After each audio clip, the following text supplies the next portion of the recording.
Et à la fin de la vidéo, ça t'explique c'est quoi qu'il y a de nouveau, c'est YFood. Alors surtout, tu t'en vas pas à quelle?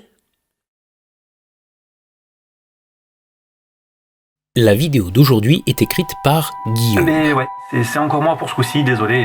Mais bon, là, vous y êtes, donc regardez la vidéo de toute façon.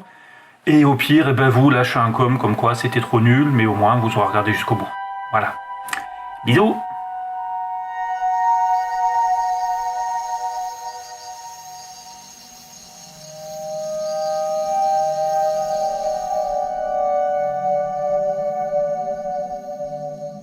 J'ai déjà traité un paquet d'affaires d'OVNI et j'ai quasiment à chaque fois droit au même type de commentaires.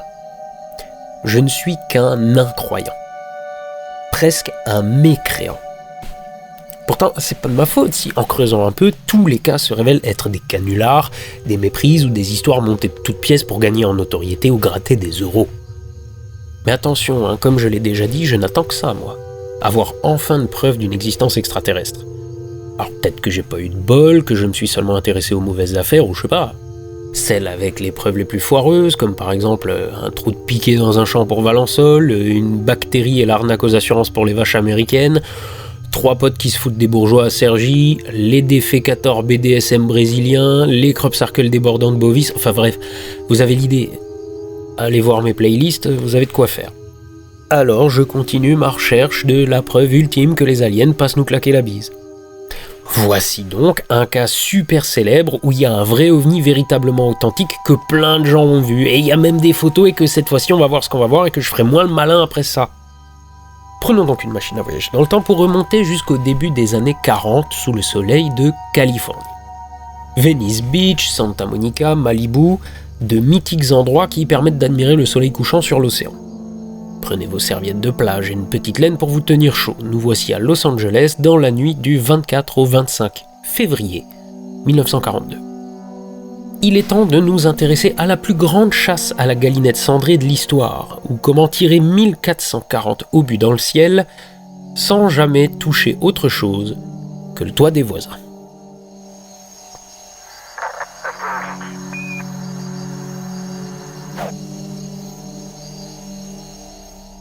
Si vous avez quelques notions d'histoire moderne, vous savez que la première moitié des années 40 n'a pas été des plus calmes.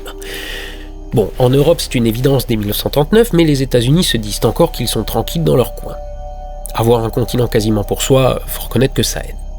Enfin un continent oui, mais pas seulement.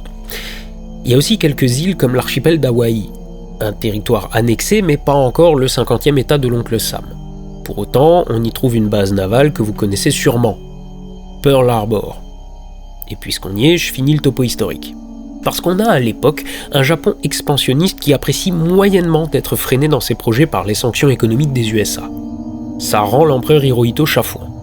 De plus, les généraux de l'empereur ont un problème avec Pearl Harbor. C'est une grosse base militaire qui pourrait servir de tête de pont à l'Amérique si l'envie lui prenait, en plus des sanctions économiques, de venir prêter main forte au territoire convoité. Le commandement nippon en arrive donc à ce raisonnement. Plus de base navale, plus de flotte. Plus de flotte, plus de problème. Plus de problème, plus de problème. Un plan est alors élaboré pour détruire l'avant-poste états-unien et forcer ses navires à se replier sur les lointaines côtes californiennes. Et c'est ainsi que le 7 décembre 1941 au matin, l'attaque japonaise est lancée sur Pearl Harbor par 6 porte-avions, 9 destroyers, des cuirassés, des croiseurs et près de 450 chasseurs et bombardiers. Les pertes américaines sont très lourdes avec un bilan humain de 3600 blessés et tués, sans compter les dégâts matériels. Les États-Unis ne s'attendaient pas à cette attaque, ce qui explique les pertes. Mais pas que. Le général Walter Short, en charge du commandement de la base, ne croyait par exemple pas en l'efficacité du radar. Il s'agissait d'une invention récente, à peine opérationnelle et peu précise. Puis bon, on était dimanche, aucun vol n'était prévu, alors l'équipe de surveillance n'avait pas été remplacée ce jour-là. De même, le général Marshall préférait le télégraphe au téléphone, ce qui a ralenti la transmission d'informations. D'autres erreurs de commandement, négligence et excès de confiance furent aussi relevées et rendues publiques les mois suivants par les commissions d'enquête. Mais passons. Les Japonais ont porté un coup sévère et les Américains, qui entrent alors en guerre, l'ont mauvaise. Bon, maintenant, vous savez pourquoi les villes de la côte ouest des USA, comme Los Angeles, ont en 1942 des batteries mobiles de DCA et de puissants projecteurs nocturnes. Il y a aussi des brigades de sentinelles citoyennes chargées d'aider les habitants. La crainte d'une nouvelle attaque aérienne, annoncée comme possible par la presse et le gouvernement après celle de Pearl Harbor, est bien présente. Et à juste titre, puisque 3 mois après cette humiliation, le 23 février 1942, le sous-marin I-17 attaque un dépôt de réservoir d'essence destiné à l'aviation à Santa Barbara, à moins de 200 km de la Cité des Anges. Peu de dégâts matériels, mais à nouveau un très gros coup de pression sur la population civile et les instances militaires. Les Japonais ont frappé directement sur le sol américain, sans être détectés ni déclenché de contre-attaque. Mais alors qu'avec cet événement, la tension s'accroît entre les deux camps, l'arrivée d'un troisième belligérant va changer la donne. Nous voici la nuit suivant l'attaque du sous-marin, le 24 février, avec une population et des militaires à cran. À 19h18, les habitants sont informés par radio d'une première alerte, jaune, donc de niveau intermédiaire. Des lumières clignotantes de nature inconnue sont signalées à proximité des installations de défense. Toutes les batteries aériennes sont sur le pied de guerre, scrutant le ciel et la mer à la recherche d'appareils ennemis. Mais les radars, eux, ne voient rien. La nuit est tombée depuis quelques heures déjà, le ciel est dégagé et, rien ne permettant d'identifier une éventuelle menace, l'alerte est levée à 22h23. Les habitants, rassurés et pour certains pensant à un simple exercice, finissent leur soirée et s'endorment. Quelques heures passent. Peu après minuit, les radars captent un écho à 190 km vers l'ouest, au large des côtes. Un objet non identifié vient de l'océan, ce qui signifie 2 choses. Ce n'est ni un appareil américain, ni un avion civil. C'est donc très probablement un avion japonais et peut-être les prémices d'un bombardement sur des civils. Qu'il n'y ait qu'un écho peut sembler étrange pour une attaque, mais peut-être qu'un appareil vole par erreur un peu trop haut tandis que les autres restent au ras des flots sous le plancher de détection des défenses américaines. Les postes d'observation transmettent l'information et le 25 février à 2h15 du matin, les batteries anti-aériennes de Los Angeles sont placées en alerte verte. Le stade, prêt à tirer. L'écho-radar indique que la cible n'est plus à présent qu'à quelques kilomètres de la côte et de ses 200 000 habitants. Cela étant, la météo est favorable aux forces américaines, car l'avantage de la nuit hivernale pour les soldats aux aguets, c'est le calme qui y règne. Les aéronefs japonais seront entendus de loin, les artilleurs sont donc à l'écoute du bourdonnement de l'escadrille ennemie. Cependant, les canons au sol restent insuffisants contre un raid aérien. Alors, en plus des batteries de défense et des projecteurs prêts à être allumés, l'Air Force dispose, à sa base d'Edwards toute proche, de chasseurs prêts au décollage dès que la direction des chasseurs japonais sera connue. Tout le monde retient son souffle. À 2h21, le blackout est ordonné depuis le sud de San Francisco jusqu'à la frontière mexicaine, c'est-à-dire sur plus de 900 km de côte. La tension augmente car subitement les radars sont muets. Plus aucun objet n'est détecté et toujours pas un bruit de moteur dans l'air. De leur côté, les centres d'information commencent à recevoir des appels d'habitants qui auraient vu des lumières, des avions ennemis ou des objets brillants dans le ciel. Des rapports contradictoires de civils à qui l'on dit depuis des mois qu'une attaque va survenir et qui paniquent, réveillés au milieu de la nuit par des sirènes d'alerte. Peut-être. Ou peut-être que quelque chose rôde dans le ciel, attendant son heure. Mais les militaires en poste, eux, ne voient et n'entendent toujours rien. À 2h43, des appareils volants sont signalés au-dessus de Long Beach qui jouxte le port de Los Angeles. Un colonel d'artillerie confirme la présence d'une formation en V de 25 appareils argentés à plus de 3 km d'altitude, mais qu'il ne peut identifier. À 3h06, retentissent les premières explosions. La 37e brigade d'artillerie côtière de l'armée vient d'ouvrir le feu. D'abord avec 4 pièces, puis en quelques secondes avec l'ensemble des batteries disponibles réparties sur la côte et à travers la ville.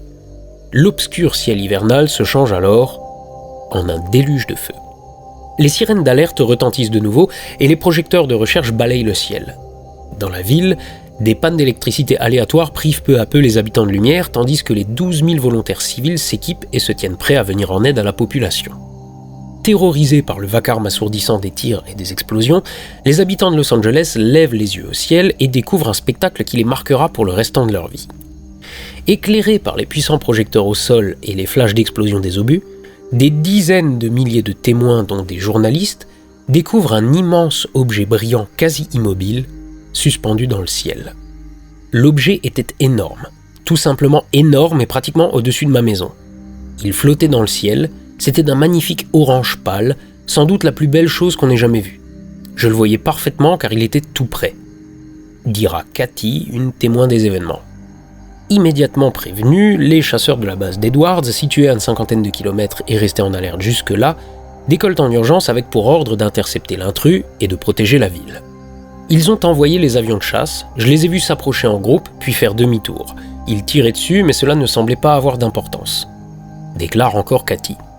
Cité par les journaux dont le Los Angeles Herald Examiner ou le Los Angeles Times, des témoins estiment le nombre d'appareils lumineux présents à plus de 50, volant en formation ou de façon individuelle. Des sources mentionnent même une centaine d'appareils évoluant près du sol et jusqu'à 6 km d'altitude, certains quasiment stationnaires quand d'autres dépassent les 300 km/h. Dans la ville, la panique gagne. Le bruit des explosions est assourdissant. Les sirènes hurlent et l'éclairage public est inopérant. Les habitants réveillés en sursaut sortent des maisons pour être témoins de l'assaut. Des débris de métal tombent dans les rues. Plusieurs accidents de voiture et des blessés dus à des mouvements de panique sont signalés. Les forces de police, en fonction sur les principaux axes, exhortent les civils à se mettre à l'abri chez eux, toutes lumières éteintes, pour se cacher de l'ennemi. Pendant ce temps, le vaisseau mère, constamment éclairé du sol, se déplace lentement vers le sud et parcourt en 30 minutes la quarantaine de kilomètres entre Santa Monica et Long Beach. Tout au long du trajet, les artilleurs font feu. Balles traçantes de calibre 50, tirs de DCA, les 3000 soldats de la brigade d'artillerie défendent la ville, épaulés par l'aviation. Près de 1500 obus sont tirés, soit quasiment un par seconde. Des impacts directs sont rapportés mais ne semblent pas affecter les cibles. Il n'y a ni dégâts apparents, ni chute d'appareil au sol. Un habitant dira le lendemain « C'était comme le 4 juillet, mais en beaucoup plus fort. Ils tiraient comme des fous, mais ils ne pouvaient pas l'atteindre. » Puis, peu à peu, vers 4 heures du matin, les tirs se font sporadiques et cessent. L'appareil a disparu, l'aube commence à poindre à l'horizon. À 7h21, les sirènes retentissent pour la dernière fois. L'alerte est officiellement levée, laissant les habitants entre la sidération des événements vécus et l'exaltation d'une victoire remportée. Dès que l'aurore darde ses rayons d'argent à travers les écharpes de brume, vient le temps de constater les dégâts et de rechercher des explications à ce qui sera désormais connu comme la bataille de Los Angeles. La première bataille menée et brillamment remportée par les États-Unis sur leur sol contre un adversaire qui n'a toujours pas été formellement identifié à ce jour. Certains ont voulu expliquer l'événement par des ballons météo ou des dirigeables, qui auraient été pris dans la lumière des projecteurs. Des ballons qui résistent à 30 minutes de pilonnage par 1500 obus explosifs tirés par des dizaines de postes anti-aériens. Si vous y croyez vraiment, allez jeter un œil à mes vidéos sur le Hindenburg, vous verrez à quel point c'est solide, un ballon. Donc c'était des avions ? Bah là non plus. Enfin disons que c'est très improbable. Avec toute la ferraille tirée, il est difficile de croire qu'en 30 minutes, aucun appareil n'ait été touché ou ne se serait écrasé en mer ou sur la ville. Il y a bien eu la rumeur d'un atterrissage en urgence à un carrefour de Hollywood. Mais aucune épave ne fut retrouvée. En plus, cette hypothèse ne colle pas avec la vitesse de déplacement très lente de l'engin principal ou des autres engins aperçus autour. Pourtant, tous les événements que je viens de vous décrire sont ceux que l'on retrouve sur les sites sensationnalistes parlant de cette nuit-là. Et bien sûr la présence de l'immense ovni qui survola Los Angeles. Et pour illustrer cette attaque, tous utilisent la même photo qui fut prise et étalée en première page du Los Angeles Times dès le lendemain. Bon, on va mettre tout ça à plat. Imaginez-vous le 24 février 1942 à Los Angeles. L'Amérique vient de se prendre Pearl Harbor en pleine gueule et la veille, un sous-marin japonais a tiré 25 obus sur le port en bas de chez vous. Autant dire que le niveau de relaxation est proche d'une ambiance de concert métal sous Red Bull et cocaïne. Imaginez toujours, vous êtes un militaire en charge de protéger la ville et tirer des obus, pour vous, c'est plus qu'une passion. Parce que c'est sûr que être artilleur, c'est un art. Pour d'autres, ça peut être la peinture, la musique, tout ça, mais pour vous, c'est être artilleur, quoi. C'est un art. Ceci étant, est-ce qu'il y aurait le bon et le mauvais artilleur ? Alors, si on regarde le mauvais artilleur, bon, bah, c'est le gars qui a une batterie de DCA, il voit un truc qui bouge, il tire, c'est sûr. Puis, bah, il y a le bon artilleur. Le bon artilleur, c'est un gars, bon, il a une batterie de DCA, il voit un truc qui bouge, et là, il tire. Mais c'est pas la même chose, quoi. Il y a le bon artilleur et le mauvais artilleur, voilà. Vous vous souvenez des premiers tirs à 3h06 ? C'était sur un ballon transportant une lumière rouge. Les militaires, avant de tirer, l'ont bien identifié comme un ballon. Un simple ballon météo lâché plus tôt dans la journée. Est-ce que les soldats ont cru que c'était un signal ennemi qu'ils ont voulu supprimer ? Bon, en tout cas, ils ont tiré. Et une fois le premier coup parti, tous les copains ont voulu tirer aussi. Titre. De peur de rater un truc. Alors, je rappelle juste un détail technique. À l'époque, les tirs de DCA consistent en des obus explosifs envoyés en l'air et qui explosent avec retardement. Si vous touchez un appareil ennemi en tir direct, c'est parfait, mais sinon, vous saturez la zone pour que le ciel devienne un champ de mine pour vos ennemis. Donc si le voisin tire, tu tires aussi, même si t'es pas sûr de savoir où. Résultat, ça pète de partout. Et si les artilleurs tirent, c'est forcément qu'il y a quelque chose, donc cette nuit-là, tout le monde à Los Angeles croit voir des avions japonais dans le ciel. Sauf que, détail non négligeable, personne n'en voit vraiment. 4 journalistes du Times ont sillonné la ville pendant la bataille pour couvrir l'événement et récolter des témoignages. Je vous en donne quelques-uns, vous aurez plus de chances d'y trouver une cohérence que de voir un jour la 3e partie de Fake Up. Alors, pour les témoins rencontrés par Ray Zeman, le chef de la police de Long Beach a vu 9 avions argentés. Pour des policiers devant la mairie d'Inglewood, 150 à 200 avions entre 7000 et 9000 mètres. Au commissariat d'Inglewood, 7 avions, peut-être 9. Et des civils dans la rue ont vu des combats aériens entre avions ennemis et chasseurs américains. Le journaliste Marvin Miles, de son côté, a eu droit à « c'est tout un escadron »,« non, c'est un dirigeable, ça doit l'être car il se déplace très lentement », « je parie qu'ils viennent d'une base aérienne secrète quelque part dans le sud, au Mexique ». Bill Henry et Scrip Howard's Ernie Pyle du Times rapportent le même type de propos contradictoires. Mais aucun des 4 reporters n'a vu, lui, d'avion ce soir-là. Et aucune une de journal le lendemain ne décrira d'appareil ennemi, petit ou gros. Ça parle explosion dans le ciel, dégâts au sol et blessés, mais rien sur d'éventuels appareils ennemis. Et pour les appels de civils au centre d'information signalant des appareils, c'est le même type de témoignage incohérent, les gens décrivent des appareils qu'ils ne peuvent pas voir. J'explique. On est en février à 2h du mat', il fait nuit noire. Comment tu peux espérer voir des avions tout feu éteints à 9 km d'altitude ? Ou même à 2 km. Pour vous donner l'idée, les chasseurs japonais faisaient 11 mètres d'envergure. 11 mètres. À 2 km de distance, ça fait une taille angulaire ridicule, qui aurait été vue dans une nuit noire. Même de jour, un Cessna moderne qui fait la même taille est difficile à voir à cette distance. Pensez à toutes les fois où vous avez entendu un petit zinc passer, où vous avez levé les yeux au ciel, tout ça pour avoir un mal de chien à le trouver dans l'immensité du ciel bleu. Bon, maintenant la même chose, de nuit, tout feu éteint. Et concernant les impacts vus sur l'immense objet orange alors ? C'est juste les obus qui explosent en l'air comme ils sont supposés le faire. Le but d'un obus n'est pas de détruire sa cible en tapant dedans, Enfin, si ça arrive, c'est bonus. Mais toucher un objet mouvant dans le ciel, c'est chaud. Alors les obus explosaient en projetant assez de shrapnel à quelques dizaines de mètres autour pour endommager un appareil à proximité. Et ces explosions sont de couleur orange. Comme par hasard. Tout ceci nous amène à la question de Dark Alien du 78 qui demande « De toute façon, il y a la photo du FBI dans les journaux de l'OVNI volant, toi t'es juste payé pour qu'on save pas la vérité, t'es juste le père ok du gouvernement. » Non, my bad, il demande rien en fait, c'est même pas une question. Mais c'est vrai que l'OVNI de ce soir-là a été pris en photo, publié à la une dès le lendemain.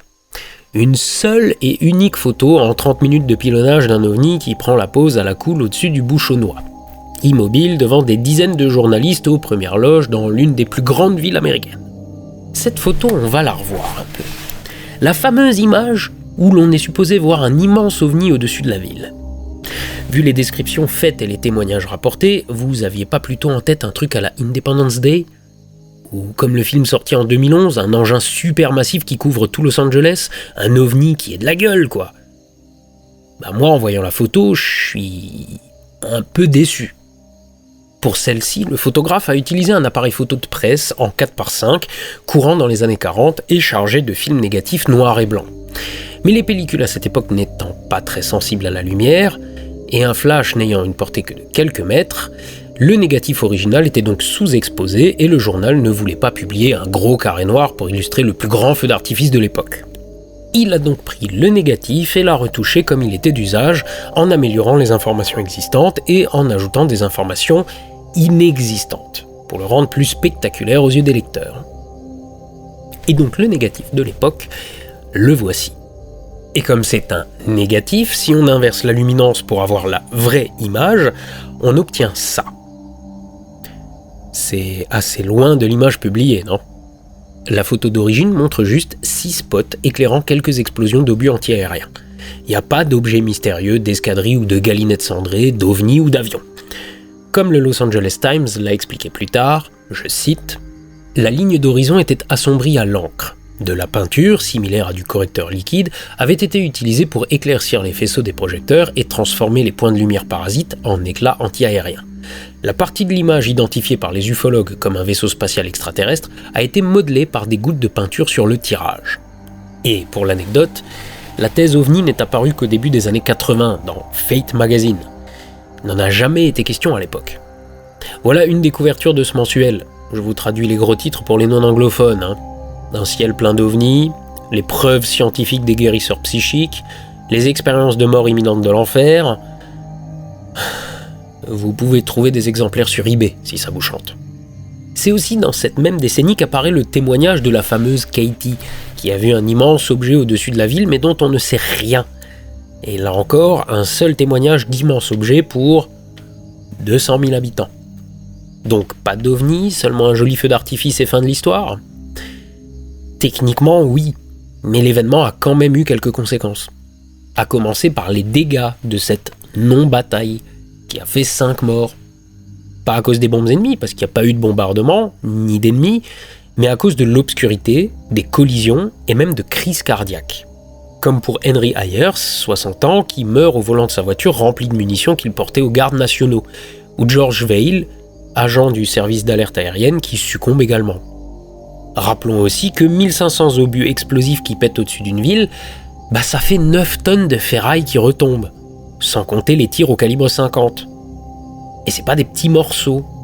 On a une femme et sa nièce qui échappent de peu à un débris tombé dans leur chambre, ou des éclats qui traversent les voitures et finissent dans une cuisine et un salon. Il y a aussi des obus qui n'explosent pas en l'air, mais une fois retombés au sol, au milieu des habitations. Et des fois même, ils n'explosent pas non plus au sol, obligeant à fermer les rues pour déminer le secteur. À main nue, comme ici par le sergent Weathers à Santa Monica. Une chance que les lois de Murphy aient été en RTT le soir-là. Beaucoup de panique donc, amplifiée par les flashs des explosions dans l'obscurité des rues. D'ailleurs, au cas où il faille le préciser, le blackout sur la ville n'a rien de mystérieux. C'est ordonné par l'armée comme ça se faisait systématiquement en cadre aérien. Ça évite que les pilotes ennemis ne puissent repérer leur cible au milieu d'une ville avec l'éclairage public à fond.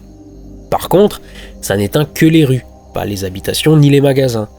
Et ça rend nerveux les gens du quartier qui n'aiment pas trop qu'une vitrine illuminée signale leur position. Nerveux comment ? Disons que quand des policiers passent devant une boutique restée allumée sur Wilshire Boulevard, ils donnent l'autorisation implicite aux passants de faire le nécessaire. Résultat, opération chasse aux vitrines dans certains quartiers avec des cailloux comme c'est l'Arsenal. Ça n'y paraît peut-être pas, mais c'est très pratique. Alors fun fact, tout le monde ne le fait pas pour le bien commun. Un type est ainsi arrêté pour avoir détruit la devanture d'une bijouterie. Il invoque la discipline civile, mais la police pense surtout à un cambriolage opportuniste. Et il finira au poste. Mais allez, toutes les bonnes choses ont une fin, sauf le saucisson qui en a 2, et à 4h15, comme un ado seul dans sa chambre, l'armée finit enfin de vider ses chargeurs dans le néant.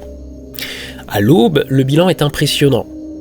1440 obus tirés, aucun avion abattu, mais des dizaines de maisons endommagées. Les militaires auraient gueulé « contact » dans la jungle avant de tirer 3 chargeurs de Gatling dans les fougères qui n'auraient pas touché un porc-épic. C'était juste une ombre, il n'y avait rien. Pas le cul d'une trace. Pas de sang, pas de mort. Ils n'ont rien touché. Pour finir sur le côté civil, l'événement va avoir des répercussions directes sur la population japonaise et américano-japonaise de la côte ouest. Le soir de la bataille, le shérif avait vaillamment aidé le FBI à arrêter plusieurs pépiniéristes et jardiniers japonais. Ceux-ci auraient été pris en flagrant délit de signalement aux supposés aviateurs ennemis. À l'échelle du pays, l'hystérie de février 42 a pour effet d'accélérer la mise en œuvre du décret 9066 du président Franklin Roosevelt, signé quelques jours plus tôt. décret qui autorise l'incarcération et l'internement de 120 000 Américains d'origine japonaise vivant sur la côte ouest. Pour quel motif ? La réponse est dans le titre. Parce qu'ils sont japonais, ou citoyens américains, mais d'origine japonaise pour 2/3 d'entre eux. Ceci dit, ça faisait déjà quelques années que les Japonais et les étrangers en général n'étaient pas les bienvenus dans les États-Unis ségrégationnistes. Regardons maintenant du côté de l'armée et des officiels. Nous assistons à un magnifique tournoi de ping-pong doublé d'un concours de mauvaise foi pour connaître les responsables de ce 4 juillet avant l'heure. Le commandement de la défense de la côte ouest affirme ne pas savoir ce qu'était l'avion à l'origine de l'alerte. Si avion il y avait. Parce que rappelons-le, personne n'a rien vu qui puisse être confirmé ou identifié. Le général DeWitt félicite ses troupes pour leur vigilance. Oui, tirer des centaines d'obus sans atteindre quoi que ce soit, c'est apparemment un signe d'excellence militaire, probablement directement inspiré du savoir-faire ancestral bouchonnois. Henry Stimson, secrétaire à la guerre, essaye de sauver la face avec un discours brumeux faisant état de 15 avions non identifiés, peut-être achetés commercialement par des agents ennemis pour détecter l'emplacement des batteries antiaériennes. Quoi ? Des preuves ? Pourquoi faire ? Ces éléments lui ont été transmis par un rapport extérieur. Avoir accès à ce rapport ? Non, c'est pas possible à cause que le chien l'a mangé, ou alors il est tombé derrière la commode du salon de Tata Simone, mais promis, dès qu'on le retrouve, on vous le communiquera. Le député de Californie du Sud demandera alors pourquoi l'armée n'a pas fait décoller ces appareils si des avions civils ou militaires étaient bien présents. Parce que oui, contrairement à ce que certains témoins ont raconté, aucun avion américain n'a décollé ce soir-là. Et encore heureux, parce qu'il aurait été suicidaire de voler au milieu des tirs de DCA. Frank Knox, secrétaire à la marine, fait plus simple. C'était une fausse alerte, le déclenchement des tirs est dû à la nervosité des soldats, voilà, merci, au revoir. Ce qui évidemment provoque une levée de bouclier des Californiens qui n'apprécient pas vraiment qu'on leur dise qu'ils ont flippé pour rien.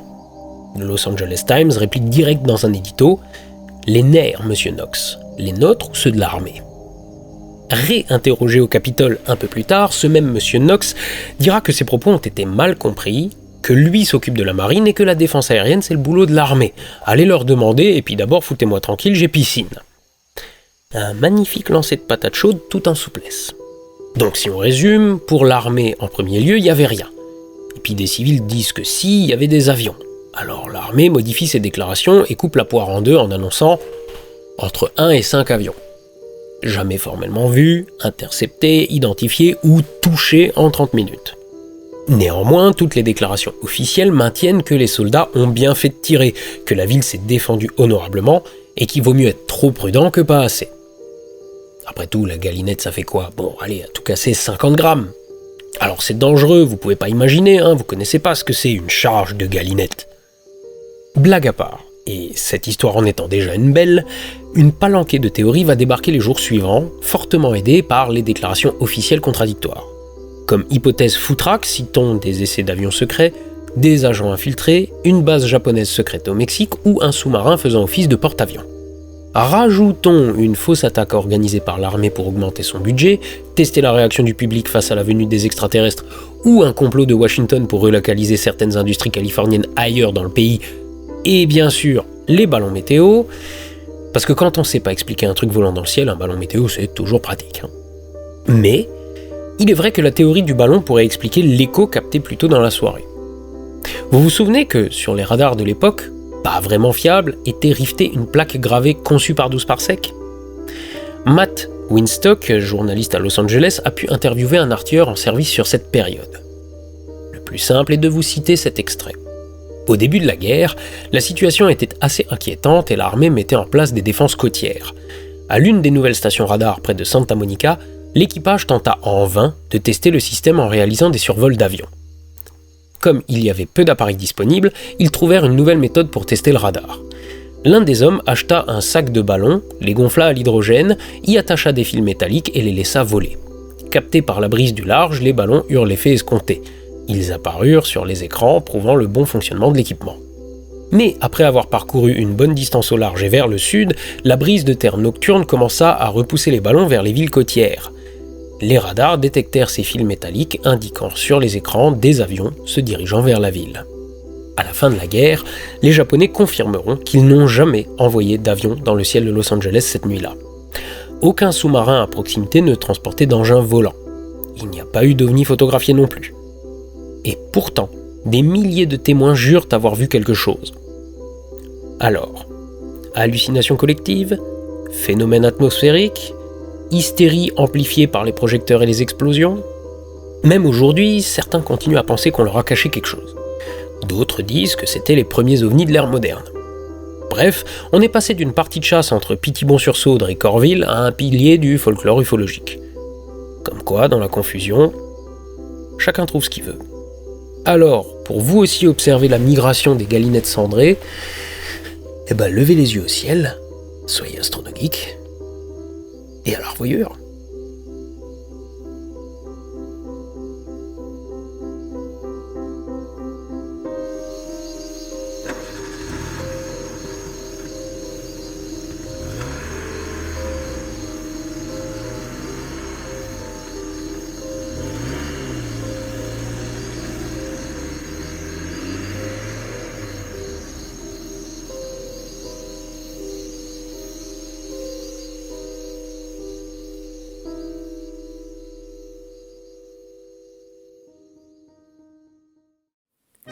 Pour surprise, monsieur Seppel, c'était bien la vidéo qu'elle. Ça s'appelle une vidéo YouTube. Seppel, mais de quoi tu parles? Moi, je suis celui qui fait les réclames, parce que après la vidéo, c'est l'heure de la réclamisation. Seppel. Quand Astronoki qui fait une vidéo, il choisit un sponsor qu'il met avec, et comme ça, il gagne des sous. Et donc aujourd'hui, je vais te parler d'un thing que tu connais pas.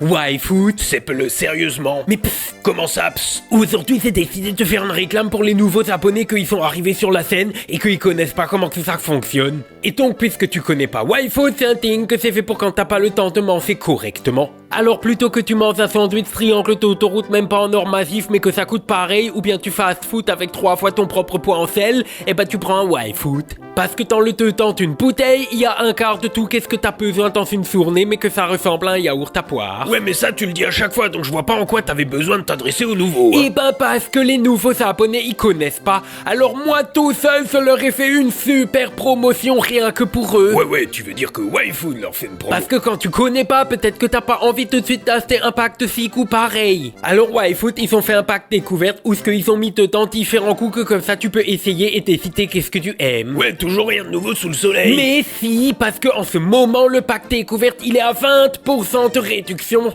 Donc si t'as l'habitude d'acheter du Waifoot parce que t'es abonné à Astronogeek depuis 1000 ans, tu peux toujours avoir la réduction de 10% sur tout qu'est-ce que tu achètes sur le site, mettre le code AstronoYouTube. Mais si tu connais pas parce que tu viens d'arriver et que tu as envie d'essayer, est-ce 20% de réduction sur les packs découvertes, mettre le code AstronoNew. Mais si tu mets le code AstronoYouTube New, ça fait pas 30% qu'elle. Donc tu oublies pas, le lien il est dans la description. Hop là, ça c'était une réclame et maintenant elle est finie, alors tu peux aller voir une autre vidéo de Astronogeek où ce que se ferait aussi une réclame qu'elle. Seppel. Sus.